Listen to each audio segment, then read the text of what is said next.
wa na'udzubillahi min syururi anfusina wa min sayyiati a'malina man yahdihillahu fala mudhillalah wa man yudlilhu fala hadiyalah. Asyhadu an la ilaha illallah wahdahu la syarika lahu wa asyhadu anna Muhammadan abduhu wa rasuluhu la nabiyya ba'dah. Perkenalkan kawan-kawan, nama saya Izzi Mamelhad dengan nomor induk mahasiswa 233100336. Saya adalah salah satu mahasiswa dari ISIF Cirebon, Institut Studi Islam Fahmina Cirebon. Video ini saya buat untuk memenuhi tugas mata kuliah dari Statistik Pendidikan dengan dosen pengampu Bapak Sukmahadi Wianto MPD. Baiklah, selamat datang dalam video pembelajaran kali ini. Pada kesempatan kali ini kita akan membahas 4 topik penting dalam penelitian. Yang pertama adalah jenis data, kemudian teknik pengumpulan data, kemudian penyajian data, dan yang terakhir ada jenis stratifikasi. Oke. Mari kita mulai dari yang pertama, ya ini adalah jenis data. Nah, pertama-tama mari kita pahami dulu tentang jenis data. Apa sih data itu? Nah, data itu adalah suatu informasi yang dikumpulkan untuk dianalisis.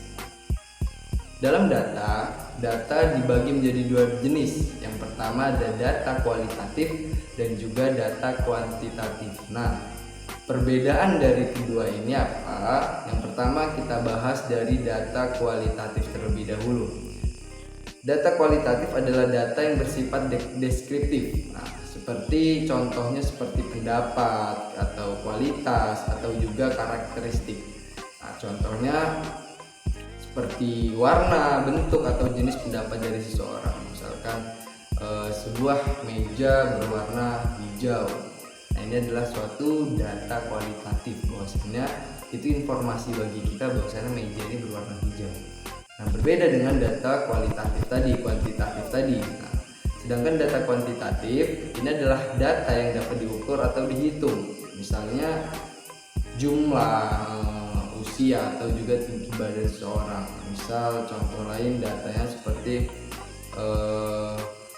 Ahmad berat badannya 60 kg. Nah, ini adalah suatu contoh dari data kualitatif karena tinggi badan ataupun berat badan ini dapat dihitung seperti itu. Yang kedua adalah materi yang keduanya adalah teknik pengumpulan data. Teknik pengumpulan data ini adalah cara bagaimana seorang peneliti ini mengumpulkan suatu data tadi, suatu informasi tadi. Nah, dibagi menjadi 3. Teknik pengumpulan data ini dibagi menjadi 3. Yang pertama adalah wawancara, kemudian survei, dan juga observasi. Dan satu lagi ada kuesioner. Nah, teknik ini sebenarnya sangat penting karena dalam penelitian agar kita mendapatkan suatu data yang valid dan akurat, ada beberapa teknik yang umumnya kita gunakan. Yang pertama ini adalah observasi. Jadi observasi ini adalah teknik pengumpulan data dengan cara mengamati langsung objek atau subjek penelitian. Jadi kita langsung datang langsung meneliti subjek penelitian tersebut. Yang kedua adalah dengan teknik wawancara. Teknik wawancara ini adalah proses pengumpulan data melalui percakapan langsung antara peneliti dan juga responden atau yang ditanya, seperti itu. Seperti contohnya adalah seperti podcast yang banyak terjadi di YouTube, ini adalah sebenarnya wawancara. Nah, dalam wawancara tersendiri juga dibagi menjadi 3 pembagian. Yang pertama adalah wawancara yang formal. Jadi yang terstruktur ya, wawancara terstruktur. Jadi dia terstruktur. Jadi sebelum si penanya atau si pewawancara, peneliti ini melakukan wawancara, dia sudah menyiapkan terlebih dahulu pertanyaan-pertanyaannya sudah disiapkan terlebih dahulu. Jadi ketika wawancara berlangsung, proses penelitian berlangsung, dia sudah punya acuan untuk bertanya kepada sang responden. Nah, yang kedua ada wawancara tidak struktur. Nah, ini seperti yang kita lihat di podcast di YouTube ini, mereka melakukan wawancara tidak struktur karena umumnya wawancara yang mereka lakukan itu memang pertama mereka membuat kuesioner itu pertanyaan itu, kemudian ketika dijawab oleh responden pertanyaan tersebut biasanya ini menimbulkan pertanyaan-pertanyaan baru yang tidak mereka tulis di skrip. Jadi mereka apa yang ada di benak mereka pada saat itu, apa yang mereka rasakan, apa yang mereka ingin ketahui pada saat itu, itulah yang ditanya kepada si responden tersebut. Kemudian ada yang semi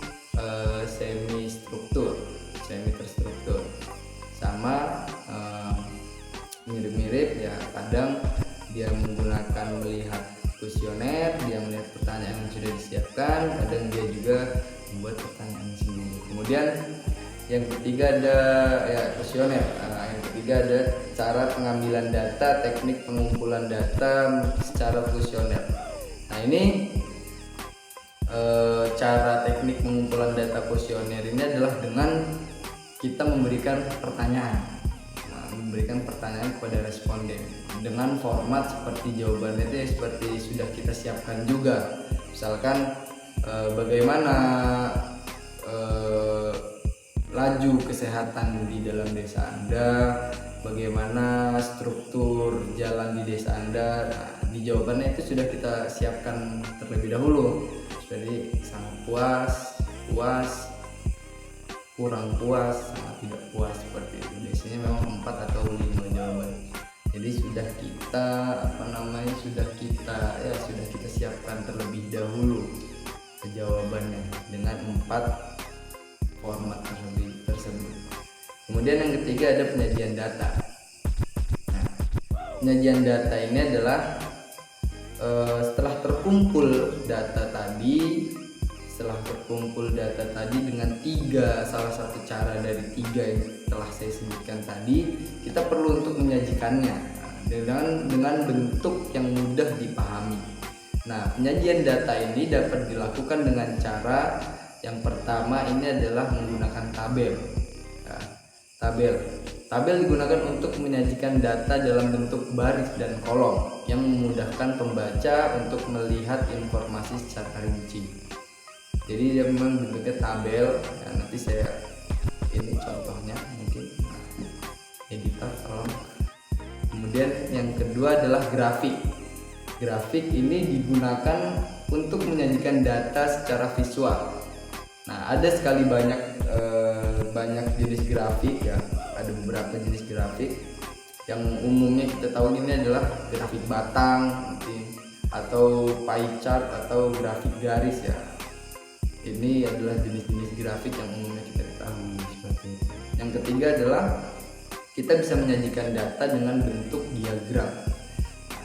Diagram ini seperti diagram Venn atau diagram alir, bisa digunakan untuk menunjukkan hubungan antar data. Jadi ini diagram ini bentuknya saya bulat. Nah, nanti saya berikan contohnya. Kemudian yang terakhir ada jenis stratifikasi. Oke, yang terakhir adalah kita membahas tentang jenis stratifikasi. Stratifikasi sendiri ini adalah proses pembagian atau pengelompokan data berdasarkan dengan kriterianya tertentu. Ada beberapa jenis stratifikasi yang umum digunakan. Di antaranya adalah stratifikasi berdasarkan jenis kelaminnya. Jadi misalkan kita membagi data berdasarkan kategori pria dan juga kategori wanita. Nah, ini kita bagi menjadi 2 kategori. Kemudian ada stratifikasi berdasarkan usia. Stratifikasi berdasarkan usia ini seperti kelompok usia anak-anak, remaja, dewasa, atau juga sudah lansia atau lanjut usia. Kemudian yang terakhir adalah stratifikasi berdasarkan pekerjaan. Berdasarkan pekerjaan, misalnya kita membagi data berdasarkan kategori pekerjaan seperti ya guru atau dokter atau dosen atau pengusaha atau supir atau semacamnya. Mungkin ini saja yang bisa saya sampaikan. Sedikitnya saya mohon maaf, kurang lebihnya saya mohon maaf apabila ada kesalahan kata, kesalahan informasi atau kesalahan pembelajaran. Di sini kita sama-sama belajar. Saya mohon maaf. Jika ada kesalahan boleh di komen kesalahannya supaya kita belajar bareng-bareng ya. Jadi demikianlah penjelasan mengenai data, mengenai teknik pengumpulan data, kemudian materi penyajian data dan juga jenis stratifikasi. Jadi semoga video ini bermanfaat dan terus membantu Anda dalam memahami topik-topik tersebut. Dan jangan lupa untuk terus belajar. Terima kasih sudah menonton. Wabillahi taufiq wal hidayah. Assalamualaikum warahmatullahi wabarakatuh.